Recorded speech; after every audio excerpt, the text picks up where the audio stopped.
Pleased to say, as you can see, the Home Secretary Priti Patel joining us once again in the studio. Good to see you, Minister. Well, let's start with those reports this morning. Number 10 source indicating to us that there may well be progress in those negotiations with France. What's the current state of play? Well, you heard yesterday from the Prime Minister. He's been speaking to President Macron. And my colleague Grant Shapps, the Transport Secretary, has also been speaking to his counterpart. We speak to our colleagues in France constantly on a range of issues, and that work has been underway over the last 24 hours and will continue today. Do we think that we might get a resolution at some point? Well, we're working to get a resolution. I think that's really important to put this into context. You know, it's in both our interests, both countries, to ensure that we have flow. And, of course, there are European hauliers right now who want to be going home.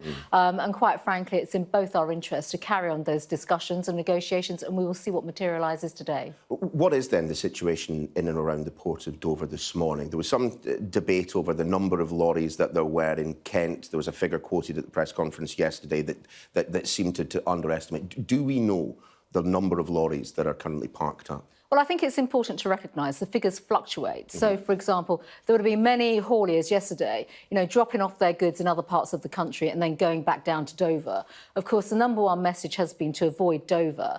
The other point to say is that, of course, we have our contraflow measures in place right now. That it was Operation Stack, it's now Operation Brock, where we've now activated our Manston site. That's an inland site that basically where hauliers go to stop them from queuing to get to the port. That's all part of our regular planning that we have in place. So those numbers will fluctuate, but quite frankly, right now, I spoke to the Chief Constable of Kent yesterday. You know, those plans were always in place and they have been activated. In terms, though, of the reports this morning of a potential way through in the negotiations between France and London, testing of people at the ports itself. I mean, Labour have already suggested we should be using spare capacity to test at the ports, but on just the specific issue of getting hauliers back moving again, is that something that's been considered? Well, we're considering everything, and rightly so. We're in a global health pandemic. And, of course, the reason why these measures are in place, you know, from France's perspective and other countries, is because of the spread of coronavirus. Now, you know, I spend a lot of my time in ports, and I see what it's like when hauliers come through. They're self-contained, they're in their cabs, they're in their vehicles. But I think at the end of the day, we have to do everything we can to stop the spread of this virus. So we're in discussions, as I've said, with our French counterparts. Grant Shapps is having those discussions, and we will find a resolution, you know, and these suggestions are absolutely part of the discussion. I suppose the concern will be on the part of the French and indeed everyone else on the continent. It's not just that a haulier, a driver could be travelling back with the original strain of COVID, the original variant of COVID-19, but instead this new variant, the one identified by Sir Patrick Vallance yesterday, as quite so troublesome. Well, I think that's right. And this new strain of coronavirus, as we've all been saying, you know, on the airwaves for the last 3 days, in fact, over the weekend, which is why we have these new measures, of course, that have been brought in with Tier 4. This is a stronger strain of the virus in the sense it's more transmittable.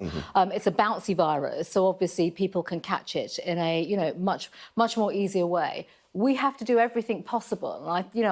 I've sat here before, all my colleagues have as well, emphasising the need to keep each other safe. We want to squash this virus.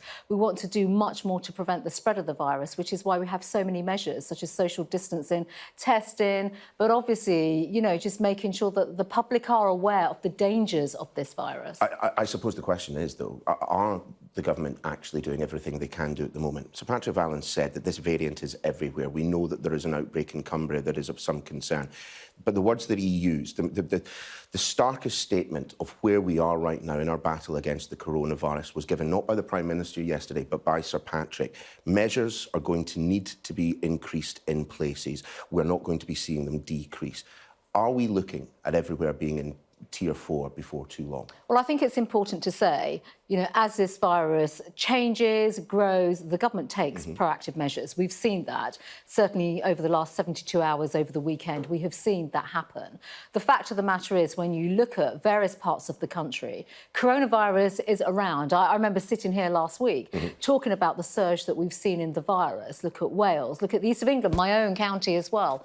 Look at London and the rates of transmission. It is inevitable as people travel, and of course we're urging people not to travel for the sake of everybody's health, that, we have to take strong measures, and we're doing that. We're constantly reviewing these measures as well. Is it inevitable, though, that we will see other parts of the country move to Tier 4? That was the very strong suggestion given by the Chief Scientific Advisor. Well, of course, if the virus continues to spread, then we will take stronger measures, because at the end of the day, our objective is to save lives and to keep people safe. But right now, it's not for me to preempt any change, because obviously there'll be a natural review mechanism in 2 weeks' time. I suppose the problem is that there are figures circulating this morning. They were reported in the Times. They've been confirmed as accurate by our own deputy political editor, that by February, the reasonable worst-case scenario is, it's pretty alarming.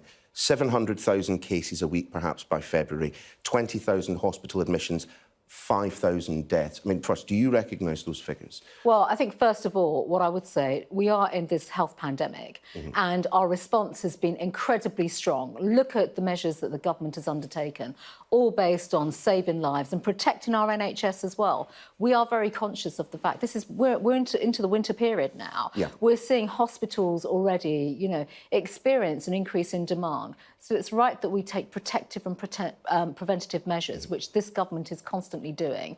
So, we can't just sort of work on, what will happen in February. We have to stop, numbers from rising now, and we will take all the necessary steps and measures required to do so.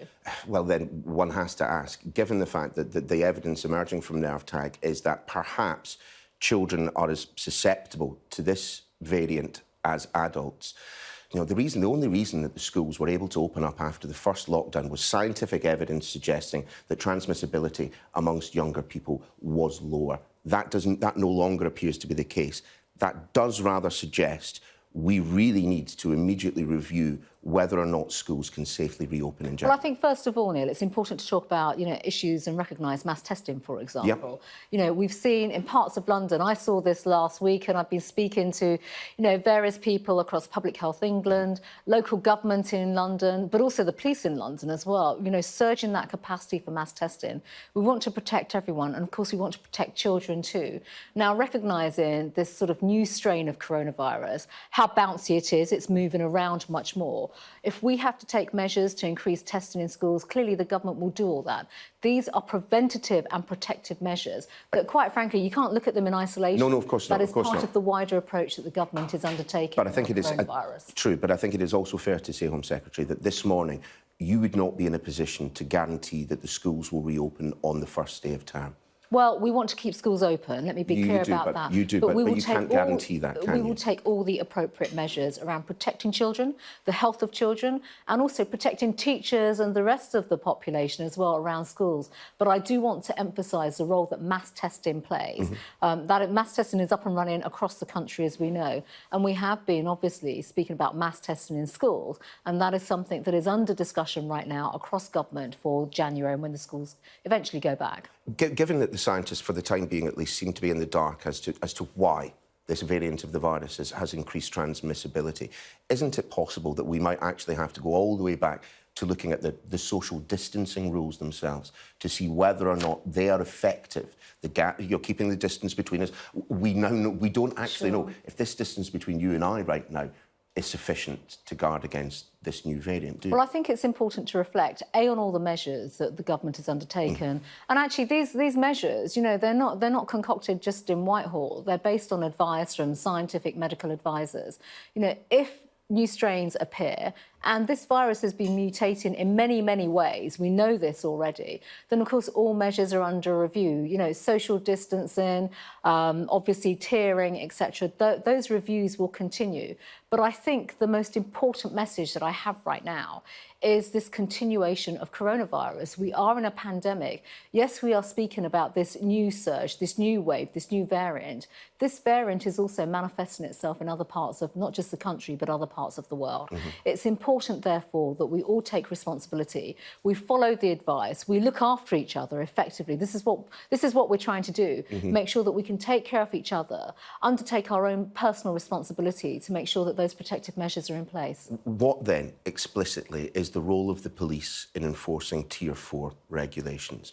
Should we be seeing police checkpoints on roads and transport routes in and out of Tier 4 areas?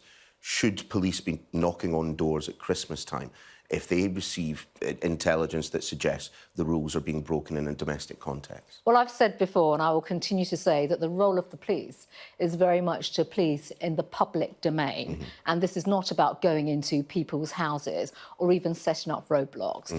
I maintain, and I've seen this throughout the year, I was due to go out with the police this week. I won't be doing that on patrol. I have seen almost every week and on a daily basis the police in action and engaging the public around coronavirus. The public are really sensible, actually. I spoke to the head of the Police Federation just yesterday, who said he and his members have not yet received the guidance from central government as to what they are supposed to do. That's not correct. Well, that is what he said to me. So the guidance went out on Sunday night at 7 o'clock. And I know because I was involved in that. We were working, obviously, throughout the weekend with the MPCC, in fact, to oversee the guidance that goes out to all police forces. So, the police operate on the guidance, but I think it's important to emphasise the police have quite a clear playbook now when it comes to the 4 E's: speaking to the public, engaging, explaining, encouraging. Enforcement is the last resort. But, they have the tools such as fixed penalty fines. They go after egregious breaches. We spoke about some egregious breaches last week as well. And it's important that the police continue to do that. They'll be as visible as they have been across our communities. Is there any chance that we will be hearing from this government before Christmas any changes to the current tier system? Well, I think, first of all, we have a set timetable in terms of review periods. We also changed that for London, didn't we? But also, let me just say as well, we keep everything under review. You hear from the government every day. You have ministers here with you. Certainly do. Neil, every single morning. My colleagues, no doubt, will keep you and all your viewers updated in terms of, the spread of the virus, but also a reminder of the protective measures that we can undertake to keep each other safe. We will let you go, but just one last question. I mean, it's been pretty definitively ruled out, but it's always useful to hear from someone as senior as yourself. There are no plans, there is no temptation to seek some form of extension to that Brexit transition. No, there is not. Priti Patel, good to see you. Thanks for joining us. Thanks very much. Thank you.